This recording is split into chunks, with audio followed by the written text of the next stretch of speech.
Hi, నేను మీ బుజ్జి. Love at first సైట్లో part 2 continuation ఈ వీడియోలో చూసేద్దాం. ఓకే, చలో మరి. పని విషయంలో దిట్ట కాబట్టి ఎటువంటి వారైనా అతనికి ఆకర్షితులవుతూ ఉంటారు.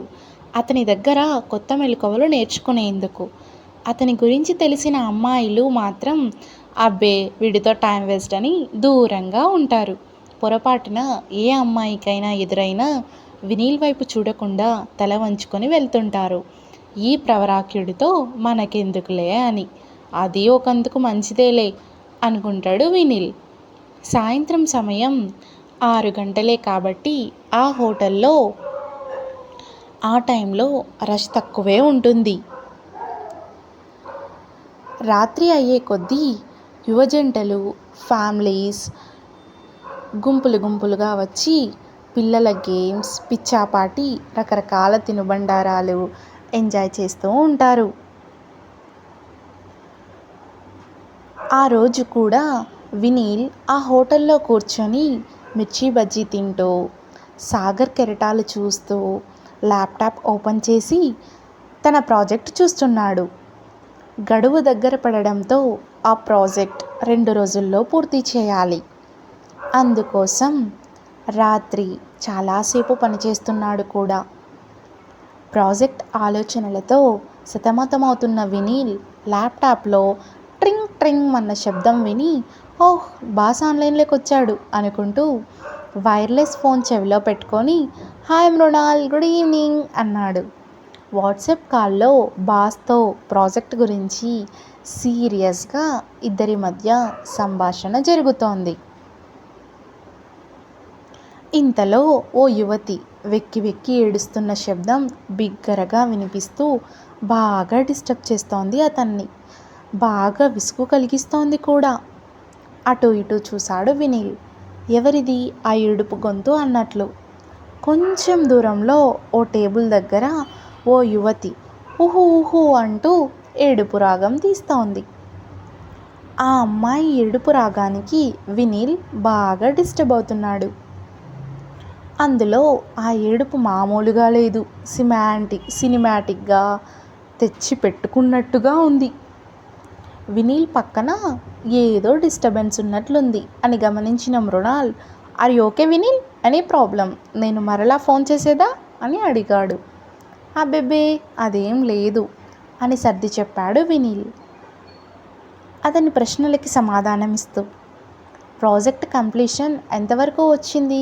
2 రోజులే టైం ఉంది, పూర్తవుతుంది కదా అని సందేహంగా అడిగాడు బాస్. తప్పకుండా అవుతుంది మృణాల్ అంటూ కాన్ఫిడెంట్గా చెప్పాడు వినీల్. టెస్టింగ్ రేపటితో కంప్లీట్ అవుతుంది, రేపు సాయంత్రానికల్లా సబ్మిట్ చేస్తాను అన్నాడు. బాస్కు బాగా తెలుసు వినీల్ గడువుకు ముందే అన్నీ రెడీ చేసి ఉంచుతాడు. ఆ యువతి ఏడుపు రాగం ఎక్కువవుతూ ఉంటే ఇక భరించలేక వినీల్ గట్టిగా ఆ యువతితో హలో మేడం, ఇక్కడ ఆన్లైన్ మీటింగ్ జరుగుతోంది, ఏవండి ప్లీజ్ కాస్త మీ ఏడుపు శబ్దం తగ్గించండి, ఇక్కడ నేను వేరే వారితో మాట్లాడుతున్నాను, బాగా డిస్టర్బెన్స్గా ఉంది, ప్లీజ్ ఇది చాలా ఇంపార్టెంట్ మీటింగ్ అన్నాడు పెద్ద గొంతుతో, కొంచెం విసుగ్గా. దాంతో ఇంకా రెచ్చిపోయిన ఆమె ఇంకొంచెం బిగ్గరగా ఏడుపు కంటిన్యూ చేసింది.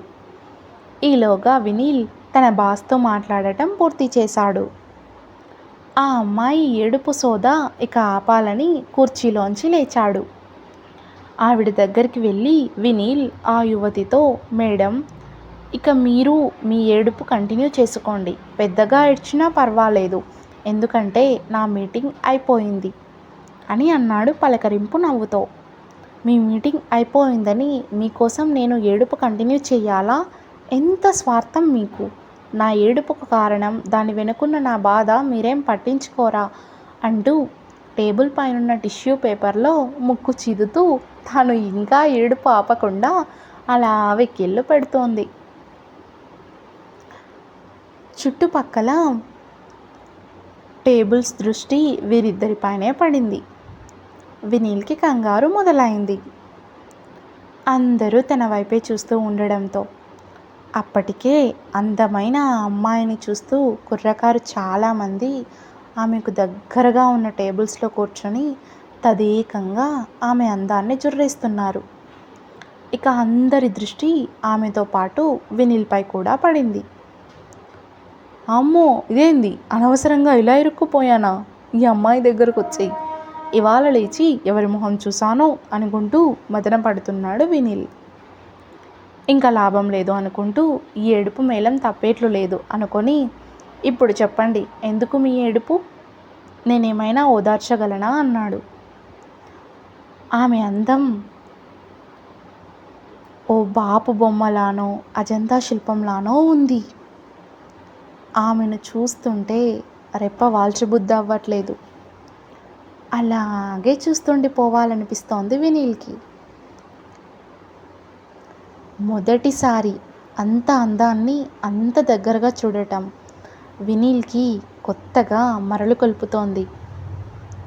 గుండెలో సన్నని ప్రేమ గుబులు కూడా మొదలైంది.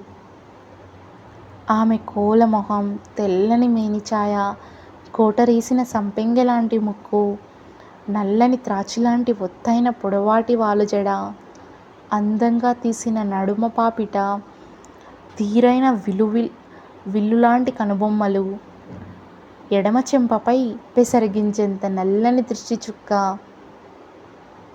లాంటి పుట్టుమచ్చ, అబ్బా, అంత సొగసును మునుపెన్నడూ చూడలేదన్నట్లు అలానే చూస్తుండిపోయాడు ఆమె వైపు. ఆ చీరకట్టులో ఆమె ఎల్లోరా శిల్పంలా మిరుమిట్లు గొల్పుతోంది. ఎక్కడా కృత్రిమ వేషధారణ మచ్చుకైనా లేదు. ఎంతో సామాన్యంగా తన సహజ సౌందర్యంతో అందానికి అద్దంలా ఉంది. ఆ పెదాలకి లిప్స్టిక్ లేదు. గులాబీ రేకులు విచ్చుకున్నట్లు అతి సున్నితంగా మృదువుగా ఉన్నాయి. మొదటిసారి అంత అందం కళ్ళెదుట కనిపించేసరికి వినీల్కి ఓవైపు ఆశ్చర్యంగానూ మరోవైపు ఆనందంగానూ ఉంది. తనను తదేకంగా చూడటం చూసి, ఇక చూసింది చాలు, కూర్చోండి, నా సమస్య చెప్తాను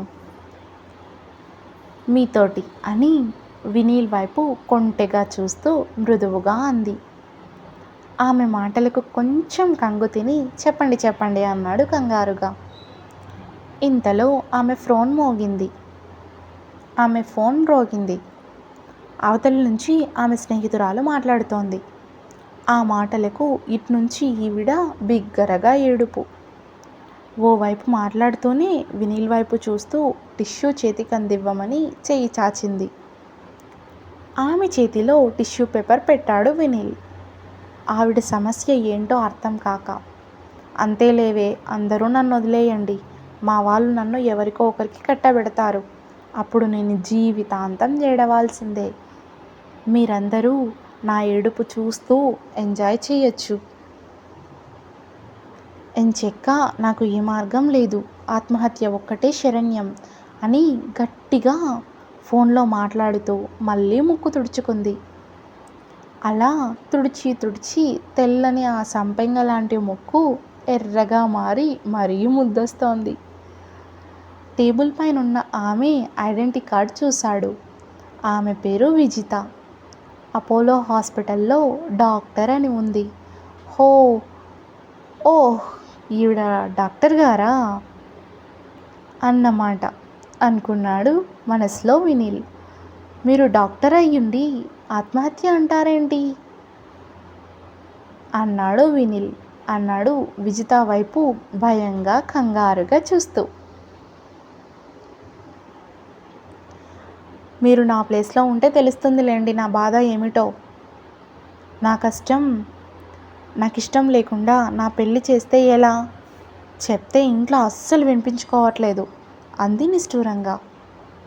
ధైర్యంగా మీ వాళ్లకు మీ మనసులో మాట చెప్పండి, భయం ఎందుకు అన్నాడు ఇంకో టిష్యూ ఆమె చేతికి అందిస్తూ.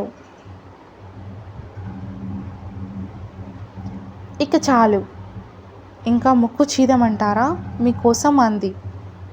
ఇంకేం పనిలేదా అన్నట్లు. వద్దులేండి అన్నాడు.